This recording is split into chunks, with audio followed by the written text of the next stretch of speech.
imagine for a second that you're swimming in the ocean, right? Mm. And suddenly you realize you are caught in a riptide.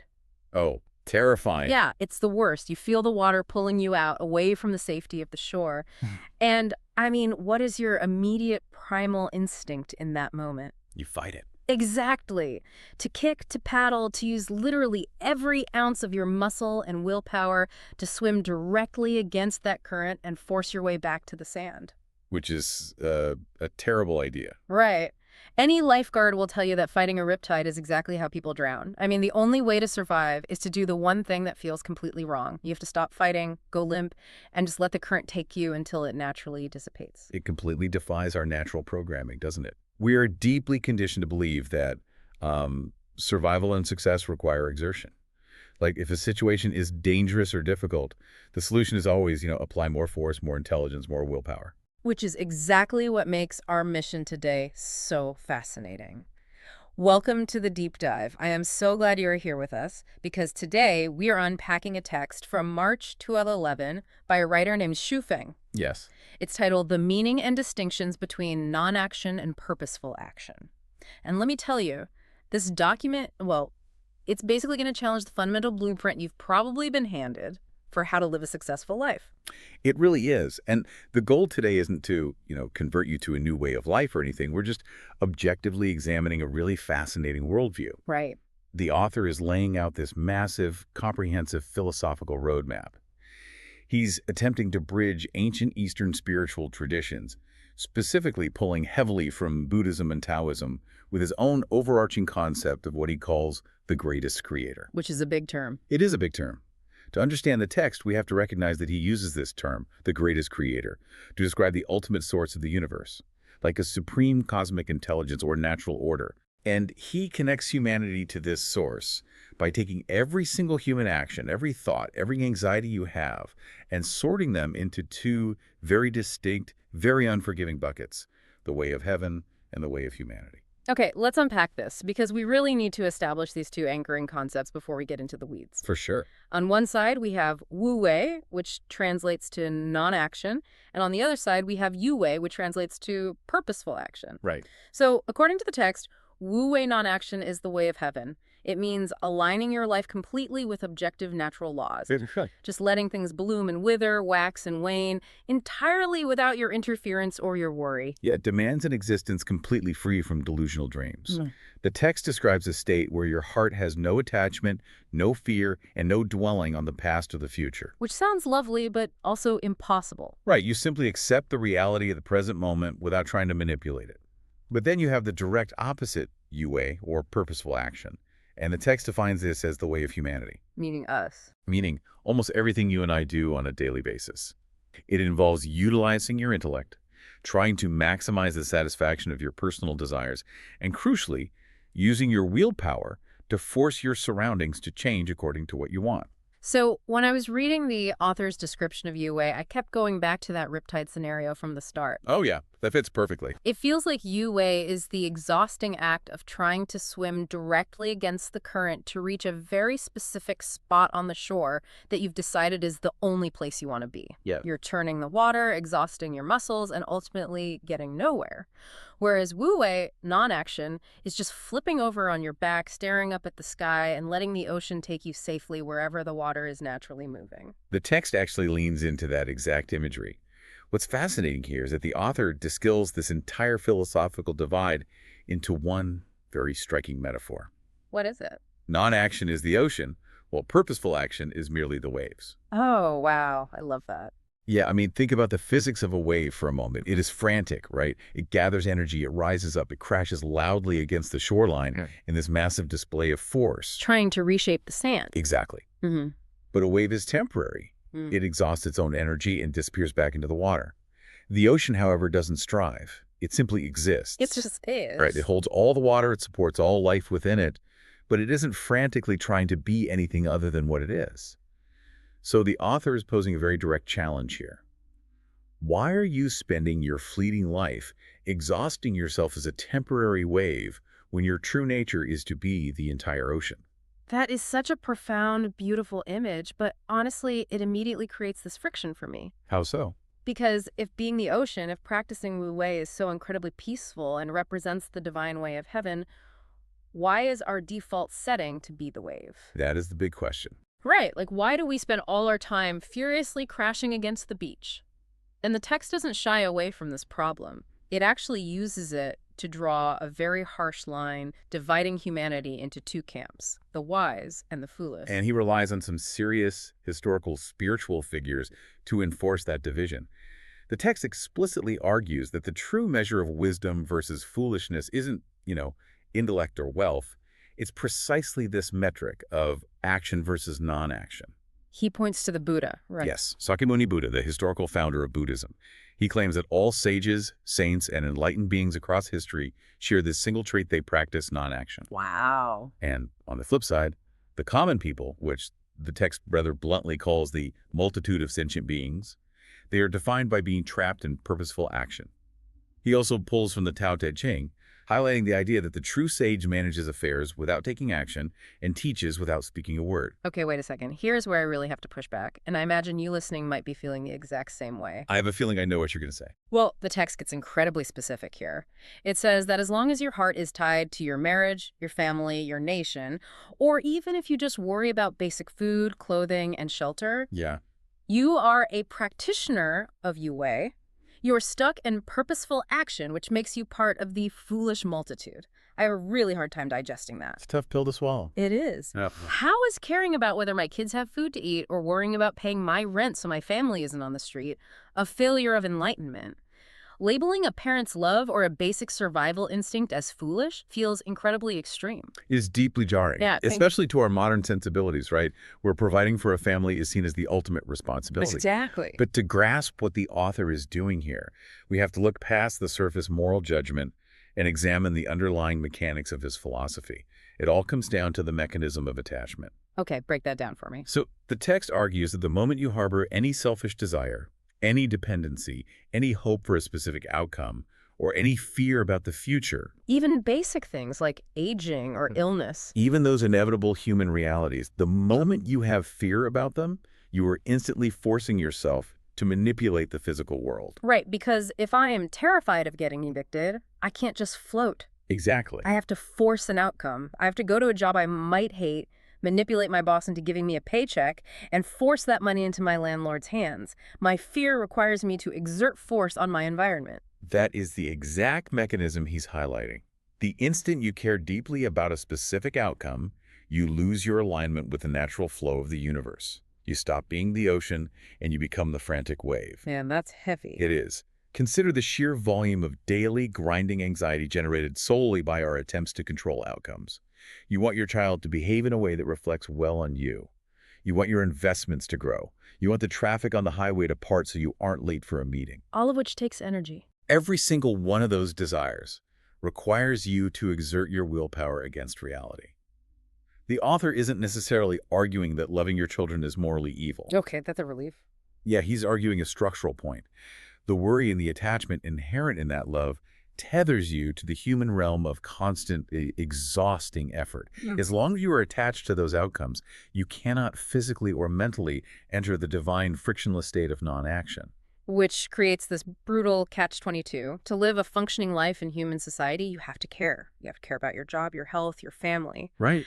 But the very act of caring traps you in this perpetual state of anxiety and exertion. So if caring about my own life is the literal barrier keeping me from this heavenly state, what is the alternative? Yeah. Here's where it gets really interesting, because the text introduces what feels like an impossible paradox. It claims that to achieve the absolute highest state of existence, you must embrace complete and utter nothingness. Yes. The author turns to the Heart Sutra to explain this. For context, the Heart Sutra is one of the most famous and vital texts in Mahayana Buddhism, and it's largely focused on the concept of emptiness. Okay. Our author quotes it extensively, pointing to the ideal state as having, quote, no sensation, no perception, no realm of mind consciousness, no wisdom, and no attainment with nothing to attain. It even lists out the physical senses. It literally says you must have no eye, ear, nose, tongue, body, or mind. Right. It is essentially asking the practitioner to undergo a total sensory, emotional, and intellectual blackout. We really have to ask how such a blackout functions in this philosophy, Yeah. Why does shutting down your senses matter? Because it sounds wild. It does. But the logic is that your senses in your mind are the tools you use to measure the distance between what you have and what you want. Your eyes see something beautiful, your mind desires it, and your body exerts force to get it. Ah, I see. By theoretically stripping away sensation and perception, you completely eliminate desire. When desire drops to zero, your resistance to the universe drops to zero. You stop generating friction. And the text promises that this state of zero friction yields massive rewards, doesn't it? Like, only by entering this state of non-action, merging completely with the natural way, can a person merge with the greatest creator. Exactly. And the promised benefits of merging with the greatest creator aren't just about, feeling less stressed on a Tuesday. The text scales this up to a cosmic level. It really does. The author claims that this merger grants you eternal life, physically and spiritually, transforms you into a celestial being, allows you to handle all earthly affairs without any effort, and eventually brings you into what he calls the Elysium world. The Elysium world. Right. In this context, it represents an ultimate paradise-like dimension of pure divine existence, free from all human suffering. You essentially gain the infinite wisdom of the universe, simply by choosing to possess nothing. So the math of this philosophy is just completely inverted from how we are taught to operate. Completely. The text is essentially arguing that the more thoroughly you erase your own desires, the more of the universe you actually inherit. Having absolutely nothing means you somehow possess everything. Yeah. There's that line in the text that says, the more one practices non-action, the more they can accomplish without effort. If we connect this to the bigger picture, the author's really launching a fundamental critique against the modern accumulation mindset. Oh, absolutely. Society constantly reinforces the idea that adding more to your life increases your security and happiness. We want more money to feel safe, more status to feel respected, more smart home devices to feel in control. Guilty as charged. Right, we all are. But the text explicitly states the exact opposite. The more one possesses, the more troubles they encounter, and the further they are from heaven. Every new possession or attachment is just another thing you have to fiercely guard, maintain, and worry about losing. It's basically the mo money, mo problems concept, but elevated to a spiritual cosmic law. Exactly. And even if reaching a state of no eyes, no ears, no mind feels totally out of reach for us, you can probably see the shadow of this truth in your own life. Think about a time when you were gripping a situation so tightly. Oh, we've all been there. Right. Maybe it was a promotion you were desperate for, or a relationship you were trying to force to work, or even just a dinner party you were hosting where you needed every detail to be flawless. The tighter you gripped it, the more miserable and anxious you felt. And usually, your forceful energy just makes the situation worse. Exactly. But the moment you finally threw your hands up and said, whatever happens, happens, the moment you surrendered your attachment to the outcome, the friction vanished. Things usually flowed much better naturally. The author's just taking that basic psychological release and stretching it to its absolute metaphysical limits. But, and this is a big but, this brings us to a massive, glaring logistical wall. It does. Because if you are listening to this right now, you're probably thinking, okay, sure, zero friction sounds great, but how am I supposed to achieve a state of no sensation, no perception, no attainment, while I am actively battling highway traffic, paying off a 30-year mortgage, and trying to survive in a hyper-competitive capitalist society? You really can't. The environment we live in practically demands purposeful action just to survive. And the author, Sufang, doesn't disagree with that assessment at all. In fact, he addresses this logistical wall directly. He does. Yeah, the text states that as long as you are living in the secular world, you fundamentally cannot reach the state of non-action. He argues that the secular environment is structurally built on purposeful action. Okay. The systems of money, property, and nuclear family survival literally require you to compete and exert force. He writes that in the secular world, you will not only fail to understand Wu Wei, but even if you somehow grasp the concept intellectually, the environment will physically prevent you from achieving it. So, meaning the game is entirely rigged against us. Modern secular life is fundamentally incompatible with the way of heaven. Within the framework of this text, yes. Yeah. And because he believes society is entirely incompatible with spiritual salvation, the author provides a structural solution. A structural solution. He introduces a physical and organizational escape hatch called the second home. Okay, now, I just want to pause here for a second and make a really crucial point to you listening. We are strictly neutral here. We are not endorsing this second home or taking any stance on the author's community. Definitely not. We are just reporting on the text's natural conclusion. So, what is the second home exactly? The text states that the author specifically established this second home as a completely separate, curated ecosystem for his followers.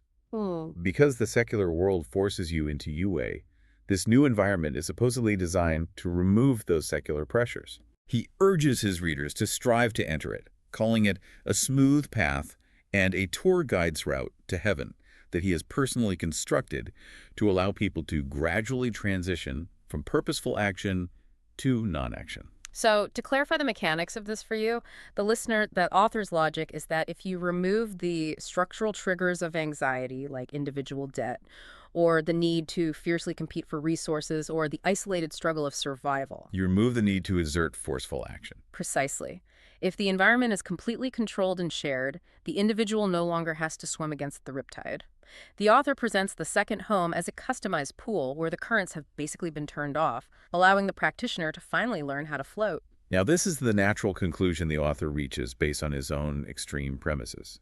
If society is the disease of Yue, then a totally isolated, controlled community is his prescribed cure. Which makes sense within his logic. It does, but this raises an important question, right? It brings up a profound philosophical tension, one that has existed for thousands of years. Oh, man. Across countless cultures and belief systems, there is this persistent monastic impulse.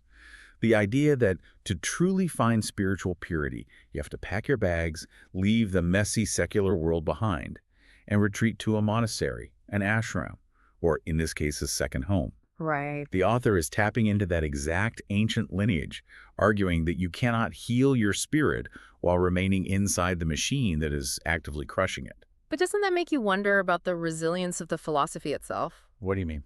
Well, if a system of enlightenment requires a perfectly controlled, artificially smoothed out environment to function, is it actually a cure for the human condition or just an elaborate retreat from it? That's a great point.